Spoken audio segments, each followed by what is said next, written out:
Assalamualaikum warahmatullahi wabarakatuh. Kembali bersama saya Novia Diputranti. Dalam video pembelajaran kali ini saya akan membahas tentang perangkat lunak komputer atau software. Nah, sebelum masuk ke materi pembahasan video pembelajaran kali ini, jangan lupa klik tombol subscribe, like, dan komen di kolom di bawah. Oke, kita akan masuk ke tujuan pembelajaran yang diharapkan setelah menonton video pembelajaran kali ini bisa memahami komponen penyusun komputer, bisa membedakan penggunaan komponen penyusun komputer, kemudian memahami interaksi antara perangkat keras atau hardware, perangkat lunak atau software, dan pengguna atau brandware. Nah, apa itu software dan apa juga fungsi daripada software tersebut. Jadi, software itu merupakan sebuah perangkat lunak yang digunakan untuk menjembatani perangkat keras dengan user. Jadi digunakan untuk menghubungkan antara user dengan perangkat keras sehingga bisa melakukan suatu perintah tertentu. Nah, umumnya perangkat lunak atau software ini bisa merupakan bagian dari sebuah sistem komputer yang memang secara fisik dia tidak memiliki wujud, akan tetapi merupakan sebuah perangkat yang memiliki peranan sangat penting karena terdiri dari sekumpulan data elektronik yang disimpan dan diatur oleh komputer berupa program yang dapat menjalankan suatu perintah. Jadi, tanpa adanya software, komputer hanyalah sebuah mesin biasa yang tidak bisa menjalankan perintah apapun dari user. Jadi, fungsi dari komputer itu tidak akan ada faedahnya, tidak akan berfungsi dengan sama sekali tanpa adanya perangkat lunak atau software. Dan penggunaan atau keberadaan dari software ini memang sangat penting bagi komputer. Nah, karena pentingnya penggunaan software ini, maka fungsi dari software itu bisa dibagi menjadi 5. Yang pertama adalah sebagai pengatur hardware atau perangkat keras yang terdapat dalam komputer sehingga bisa bekerja secara simultan. Kemudian yang kedua merupakan penghubung perangkat lunak yang satu dengan perangkat lunak lainnya dan hardware yang ada pada komputer. Yang ketiga sebagai penerjemah perintah software dalam bahasa mesin sehingga bisa dimengerti oleh hardware. Dalam artian hardware bisa mengeksekusi perintah yang diberikan oleh user kepada perangkat keras dengan bantuan software. Yang keempat, berfungsi untuk mengidentifikasi program pada komputer. Dan yang terakhir, fungsi software merupakan sebuah fungsi dasar dari sebuah komputer sehingga dapat dioperasikan. Misalnya ketersediaan sistem operasi dan sistem pendukung pada komputer. Kemudian software itu bisa dibagi berdasarkan jenisnya, ada 4. Yang pertama adalah bahasa pemrograman atau programming language. Itu merupakan sebuah perangkat lunak yang digunakan untuk menerjemahkan instruksi-instruksi yang diberikan ke dalam bahasa pemrograman ke bahasa mesin berdasarkan sintaks atau aturan dan prosedur tertentu. Contoh bahasa pemrograman yang ada di pasaran saat ini adalah Java Programming, Visual Basic, kemudian ada Pascal, ada Perl, PHP, C++, dan sebagainya. Yang kedua adalah jenis software yang dinamakan dengan sistem operasi atau operating system. Ini merupakan sebuah program yang fungsinya adalah untuk mengolah segala proses dan mengelola program-program di dalam komputer. Nah, sistem operasi itu terbagi lagi menjadi 2. Ada yang berbayar dan ada yang open source. Yang berbayar contohnya yang biasa kalian gunakan di komputer kalian adalah Windows, Macintosh, sedangkan yang open source atau gratis contohnya adalah Linux, kemudian ada OpenOffice, Red Hat, SUSE, dan sebagainya. Kemudian yang ketiga, jenis software program aplikasi. Ini merupakan perangkat lunak yang dirancang khusus untuk kebutuhan tertentu. Contohnya untuk kebutuhan program desain grafis, ada CorelDRAW, Adobe Photoshop, Photopaint, Photoscape, PageMaker, dan sebagainya. Nah, masing-masing aplikasi desain grafis ini memiliki fungsi sendiri.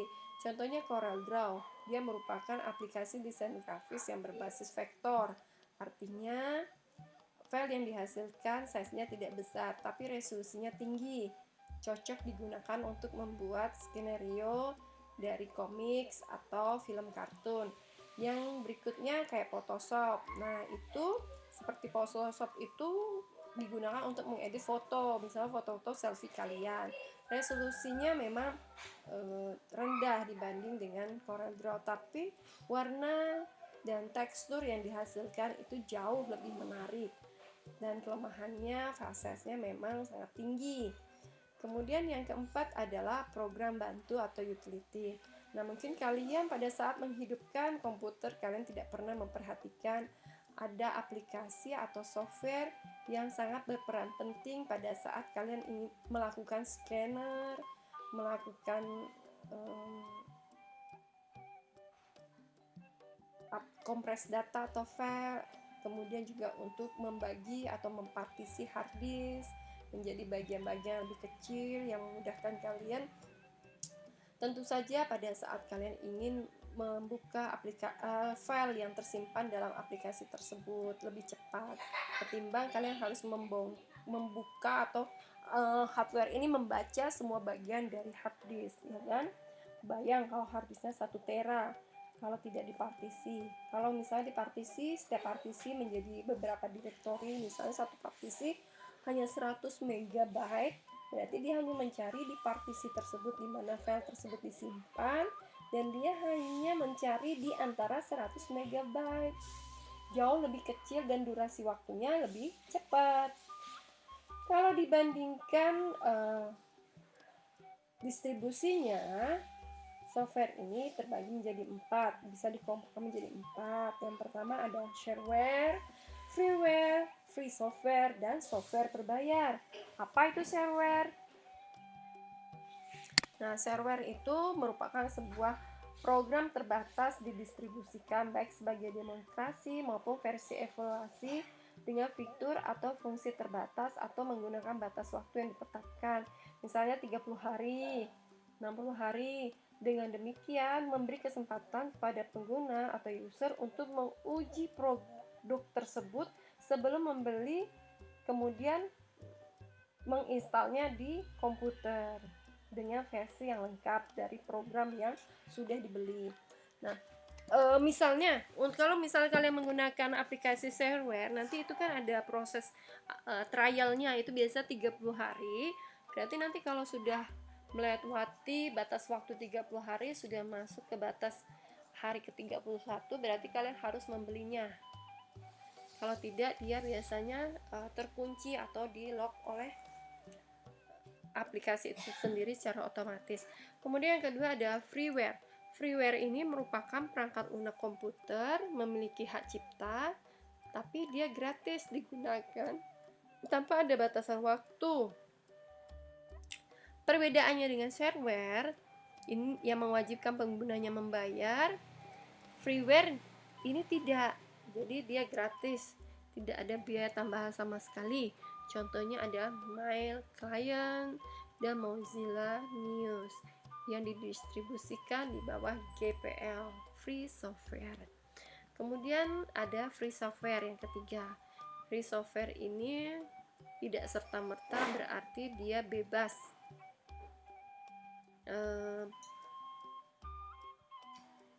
pembelian alias gratis, tetapi penggunaan dan distribusinya yang gratis.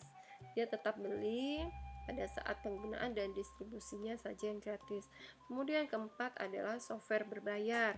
Software berbayar merupakan perangkat lunak yang didistribusikan untuk tujuan komersil. Jadi setiap user atau pengguna yang ingin menggunakan atau mendapatkan software tersebut dalam versi yang lengkap itu harus membeli atau membayar kepada pihak yang mendistribusikannya. Contohnya adalah Windows, ya kan? Pengguna biasanya setelah membeli pun tidak diizinkan untuk mendistribusikannya. Jadi satu account lisensi pada saat kalian membayar itu hanya dimiliki oleh satu account, tidak multi user. Jadi tidak boleh didistribusikan oleh kalian. Nah, tadi adalah penjelasan mengenai software, fungsi, dan jenis serta bagaimana software tersebut didistribusikan. Kalau ada pertanyaan atau yang belum jelas, silahkan kalian komen di kolom di bawah ini. Tapi kalau sudah jelas, saya akan bahas tentang sisi brandware atau pengguna. Nah, pengguna itu biasanya identik dengan orang ya, karena yang menggunakan komputer itu adalah orang, bukan bunga, bukan tanaman, bukan hewan. Jadi apa itu brandware? Brandware itu sama istilahnya dengan user. Nah, cuman fungsi brandware ini berdasarkan tugasnya dibagi menjadi 4 kelompok. Ada yang programmer, administrator, operator, dan sistem analis. Nah, programmer, saya akan bahas dulu brandware ya. Jadi brandware itu merupakan orang yang mengoperasikan sebuah perangkat komputer. Jadi bisa juga diartikan sebagai perangkat intelektual yang mengoperasikan dan juga mengeksploitasi kemampuan dari perangkat keras atau hardware maupun perangkat lunak atau software. Nah, brandware yang pertama yang tugasnya sebagai programmer ini merupakan jenis brandware yang memiliki tugas untuk membuat sebuah program aplikasi tertentu. Biasanya seorang programmer hanya mentransformasikan rancangan software yang sudah didesain oleh seorang analis.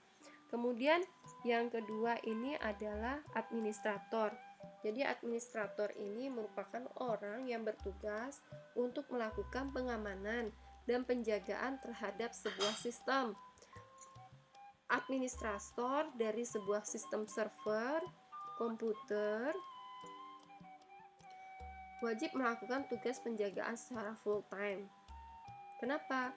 Untuk memastikan kinerja dari sistem dari komputer server tersebut tetap berjalan dengan baik sesuai dengan prosedur yang sudah ditetapkan sebelumnya.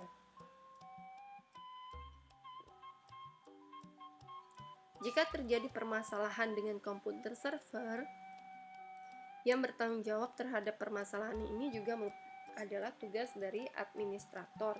Kemudian yang ketiga adalah operator. Nah, brandware yang bertugas sebagai operator itu merupakan orang yang menjalankan sistem operasi dan program dalam perangkat komputer. Misalnya merawat sistem operasi komputer, kemudian menyiapkan data yang dibutuhkan untuk diakses oleh user lainnya maupun oleh user itu sendiri. Kemudian yang keempat, brandware yang bertugas sebagai sistem analis.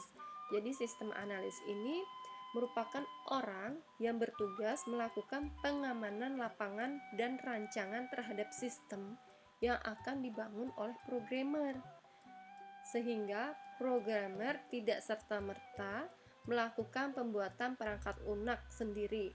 Akan tetapi, programmer itu membuat perangkat lunak berdasarkan hasil analisis dan pengamatan seorang sistem analis. Jadi dalam dunia komputasi, sistem analis ini memiliki tingkatan lebih tinggi dari programmer. Kalau dalam dunia medis, programmer ini bisa bisa disamakan seperti seorang apoteker ya yang meracik obat berdasarkan resep dari dokter. Nah, dokter inilah sistem analisnya. Oke, Saya rasa cukup di sini pembelajaran kali ini. Kalau ada yang belum jelas atau ada yang ingin ditanyakan, silahkan kalian isi di kolom komentar. Insya Allah akan saya jawab semaksimal mungkin. Kalau ada kritik, saran juga boleh tulis di komentar. Oke, sekian dari saya. Wabillahi taufiq wal hidayah. Wassalamualaikum warahmatullahi wabarakatuh.